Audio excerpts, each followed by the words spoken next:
हरियाणा के पूर्व मुख्यमंत्री और जननायक जनता पार्टी के राष्ट्रीय वरिष्ठ उपाध्यक्ष दुष्यंत चौटाला ने उकलाना में पत्रकारों से बातचीत के दौरान कई अहम मुद्दों पर अपनी बात रखी।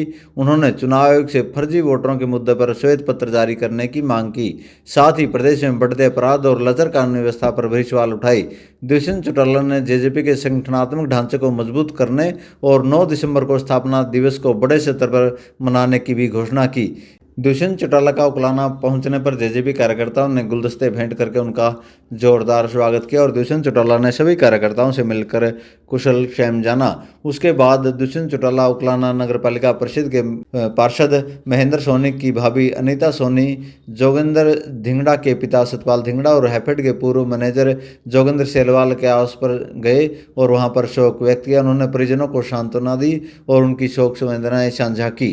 प्रक्रिया बिहार में शुरू हुई। एक चीज तो साफ है कि इसका रिजल्ट पूरे देश में एक जैसा आएगा, मगर क्यों बिहार चुनाव से पहले कदम उठाए गए? क्या टारगेटेड एक स्टेट के अंदर इलेक्शन कमीशन की अप्रोच है? और अगर यही अप्रोच करनी थी तो क्यों एसआईआर लोकसभा चुनाव से पहले नहीं करा गया? क्यों लोकसभा चुनाव से पहले जो फर्जी वोट थे उनकी स्क्रूटनी नहीं करेगी? बहुत बड़ा सवाल है और सरकार को श्वेत पत्र इसके ऊपर लाना चाहिए और बताना चाहिए कि इलेक्शन कमीशन जो है वो एक ऑटोनोमस बॉडी की तरह क्यों नहीं काम कर पा। देखो, वोट तो कहीं ना कहीं एविडेंस आया ही है और एक ही वोटर नंबर के दो तीन जगह पर वोट पाए जाने इलेक्शन कमीशन की कहीं ना कहीं बहुत बड़ी गलती रही है। और इतना डिजिटल डाटाबेस होने के बावजूद इस तरह की गलती आना अपने आप संशय में कोई इलेक्शन कमीशन को डालता है।